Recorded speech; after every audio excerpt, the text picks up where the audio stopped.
Kita sering banget kan dengar soal hukum Islam, tapi seringkali juga ada salah paham. Nah, dalam beberapa menit ke depan, kita bakal coba bedah bareng-bareng konsep intinya, tapi dari kacamata akademik ya. Jadi kita akan lihat strukturnya gimana, sumbernya dari mana, dan yang paling penting, tujuannya itu apa sih sebenarnya? Coba deh, pernah kepikiran nggak sih, kenapa ya di Indonesia mahasiswa Fakultas Hukum itu wajib banget belajar hukum Islam? Apa ini cuma formalitas aja? Ternyata jawabannya itu dalam banget loh. Ini nyangkut soal sejarah kita, konstitusi, bahkan realitas masyarakat kita sehari-hari. Yuk, kita gali bareng. Oke, ini dia agenda kita. Pertama, kenapa sih ini penting? Terus, bedanya syariah sama fiqh itu apa? Lanjut ke 4 sumber utamanya, terus 5 kategori tindakan dalam Islam, dan terakhir, kita tutup dengan apa sih tujuan akhirnya? Simpel kan? Langsung aja kita mulai. Oke, kita masuk bagian pertama. Nah, ini langsung menjawab pertanyaan di awal tadi. Kenapa sih belajar hukum Islam di Indonesia itu krusial banget? Nah, jawabannya itu ada di 5 pilar ini nih. Dan semuanya itu nyambung. Pertama, ya jelas soal populasi. Hukum ini hidup di tengah mayoritas penduduk. Dari situ, nyambung ke alasan konstitusional di mana dasar negara kita kan ketuhanan yang Maha Esa. Terus, secara yuridis, ini jadi salah satu sumber buat hukum nasional kita. Akarnya juga kuat banget kalau kita lihat dari sisi historis, udah ada dari zaman sebelum kolonial. Dan terakhir, kalau dari kacamata ilmiah, ini tuh sistem hukum yang utuh. Dari urusan privat sampai publik, ada semua. Oke, sekarang kita masuk ke bagian yang, wah, ini fundamental banget. Kalau kita paham ini, ibaratnya kita dapat kuncinya buat ngerti keseluruhan sistem. Jadi, apa sih bedanya syariah dan fiqh? Coba bayangin syariah itu kayak bintang utara di langit. Dia itu petunjuk utama, wahyu langsung dari Tuhan. Isinya prinsip-prinsip yang abadi, fondasi yang nggak akan berubah. Inilah yang disebut jalan lurus, sumber dari segala sumber.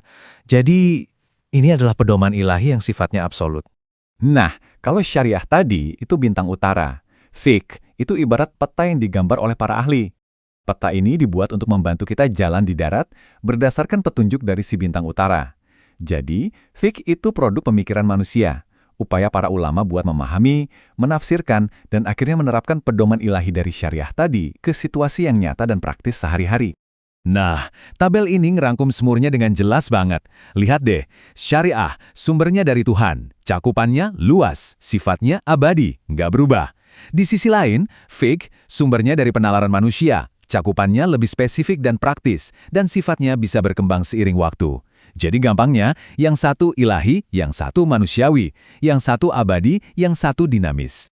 Oke, kita udah tahu bedanya syariah dan fiqh. Pertanyaan logis berikutnya kan, terus para ahli itu dapat hukum-hukum fiqh yang spesifik dari mana? Apa sih cetak biru atau blueprintnya? Ternyata ada urutannya, ada hierarkinya yang jelas banget. Para ahli hukum itu selalu mulai dari yang paling puncak, Al-Quran. Kalau jawabannya nggak ada di situ, mereka turun satu tingkat ke hadis atau sunnah Nabi. Masih belum ketemu juga, mereka lihat ke ijma, yaitu kesepakatan para ulama.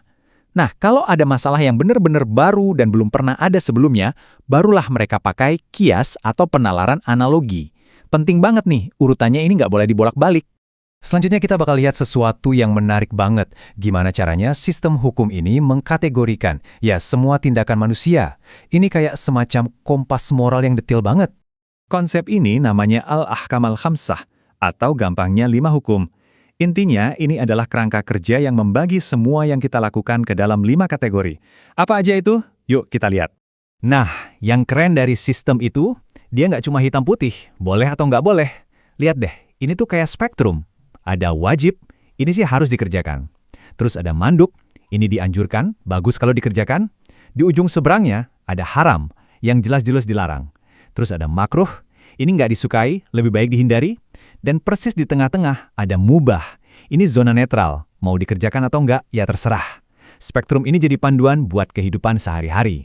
Oke, sekarang kita coba zoom out sedikit. Kita lihat gambaran besarnya. Sebenarnya, buat apa sih semua aturan ini ada? Apa sih tujuan utama, filosofi dibalik semua sistem hukum ini?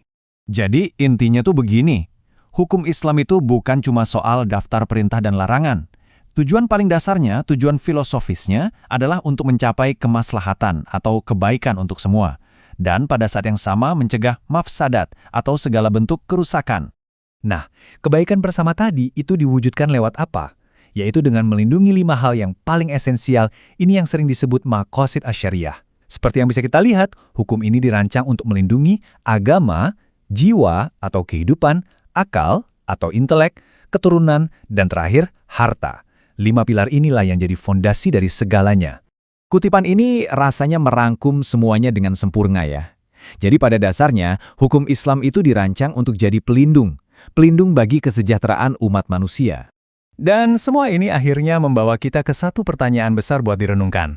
Kalau fondasinya itu dari Tuhan dan sifatnya abadi, gimana caranya sistem ini, lewat fikih dan penafsiran manusia, bisa terus relevan dan menjawab tantangan-tantangan baru di dunia modern yang berubahnya cepat banget? Nah, ini dia perdebatan dinamis yang terus berjalan, bahkan sampai hari ini.